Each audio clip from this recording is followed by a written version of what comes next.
Hey everyone, this is Halima, a software developer at VideoSDK, and in this video, I'm going to show you how to run VideoSDK's ILS React SDK example. This is the GitHub repository for VideoSDK's ILS example.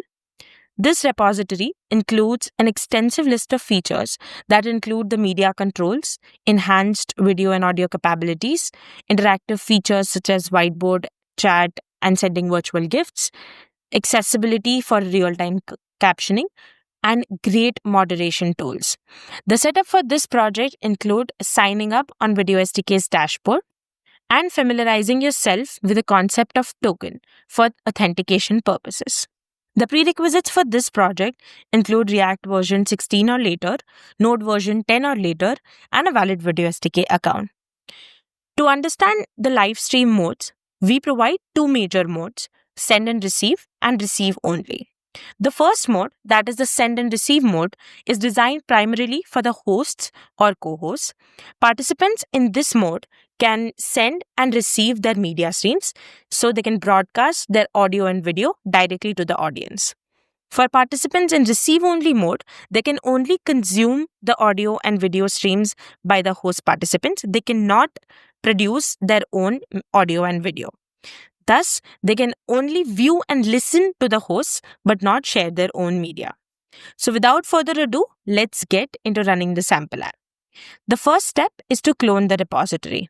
For that, you can copy the link and paste it onto your terminal.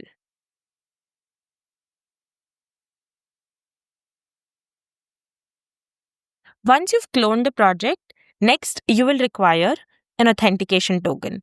For that, you can go to the VideoSDK dashboard. Under the API keys section, you will find an action to generate a token. You can choose any time of expiry and you will have the token in place. Then you have to take the token and paste it into your api.js file where it says VideoSDK token. Once the token is in place, the next step is to install the dependencies. For that, we'll do npm install onto our terminal.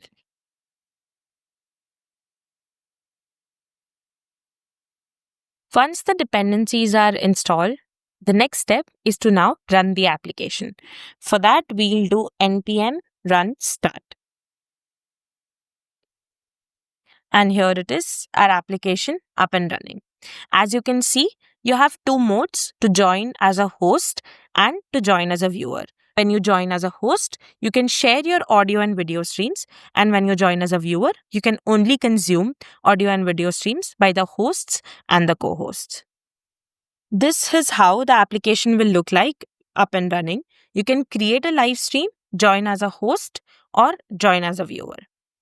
That's it for this video. If you have any concerns, you can reach out to us on our Discord channel. Thank you so much.